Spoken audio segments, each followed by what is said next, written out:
8, we're going to look inside the papers with Emma B, broadcaster, in a moment. But first, I just want to show you the front page of The Independent on Sunday, because it sums up a lot of the stories that are in the papers this morning. Lots of the front pages dominated with the aftermath of the Boston Marathon bombings. There's a picture there of the younger of the two brothers who are suspects being arrested by police, and the headline says the FBI's big miss, and that seems to be a theme this morning, doesn't it? Yeah. That, the American authorities had been talking to these brothers, and yet there's now questions about how closely they'd been monitoring them. Well, let's head inside the paper, shall we, and talk to broadcaster Emma B. Morning. Hello, good morning. Good morning. Well, let's head into the Sunday Telegraph. Yeah. And Margaret Thatcher, Baroness Thatcher's.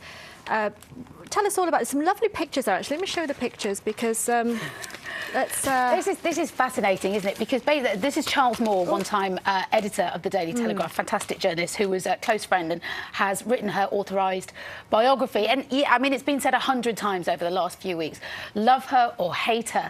Some of this now, which is some of this information, the stories, the backroom activity that is coming to light, is fascinating. And this particular piece is about the leadership challenge in 1974 when Ted Heath lost again, and they were scrabbling around trying to find a new leader. And at the time, Sir Keith Joseph was kind of out front.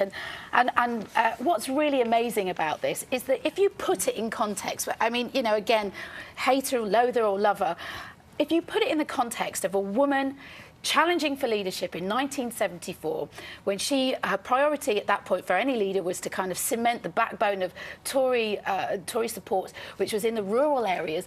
Large portions of people involved in politics in those areas, the Knights of the Shires, were older men who had had some military training. They were public school educated. They'd probably fought in the war. For a woman from a working class background to capture their hearts was almost impossible. And up until the last minute, Margaret Thatcher had cemented her support for Joseph. No, I'm not running. I'm 100% behind him. And I think what's really fascinating about this, and then it's now generally accepted, is her ability to strategise and position, to get her own way. And this is just a consummate professional in work. By the time Sir Keith Joseph had kind of dug his own grave by a series of rotten speeches in public, she was absolutely prepped and ready to take over. She was wonderful on the television, which was becoming more and more important.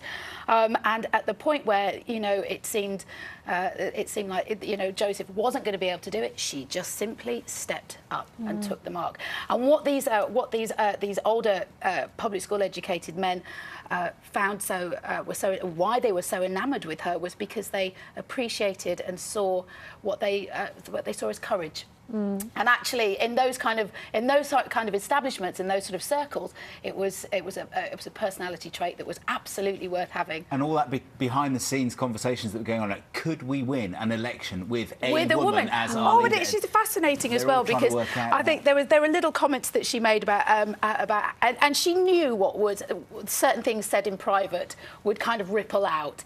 And she'd said to one guy who was appointed new chief whip at the time that she was really surprised that Sir Keith Joseph's wife wasn't 100% behind him, and, you know, transferring that kind of lack of that failure on his part to somebody else, so she wasn't seen to be, you know, fighting him head on. It's incredible strategy, and yeah, I mean, you know, it's fascinating reading. It really is. And we're moving right through the decades here to your next choice with the Sunday Mirror. And of course, these were not around at the time of then in the 70s and 80s, were they? The iPad, and there's a 4-year-old here who's got a hand right on it and seems to know exactly what she's doing. Oh yeah, I mean, I've been to houses where four-year-old kids have gone up to the telly to start swishing the telly because they're so used to touchscreen technology. But it's an investigation by the Mirror based on a 4-year-old that's being treated for addiction to screen time. And I think probably any parent, I know myself, we worry about how much screen time our kids are getting.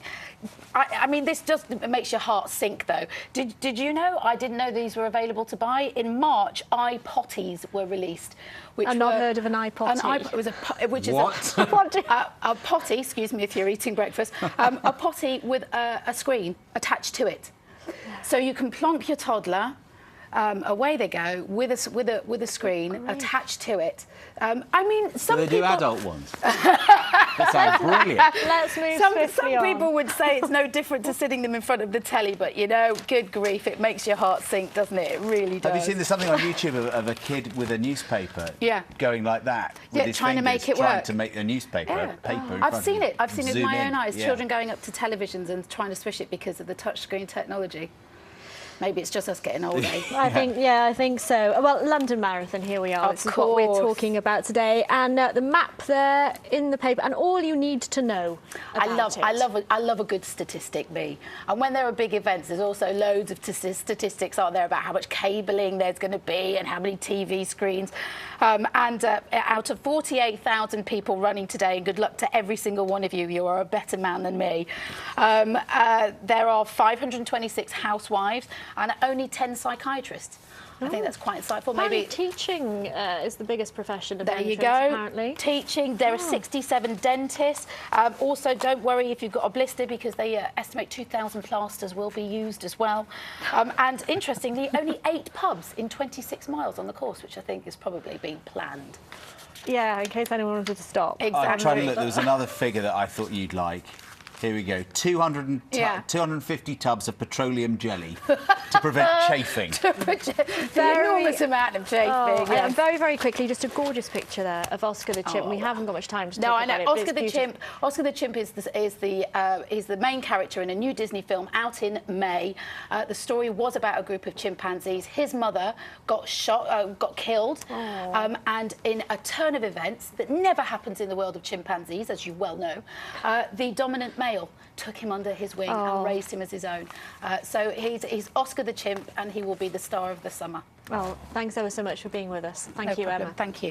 We're going to go back to the marathon shortly. Coming up, we're going to catch up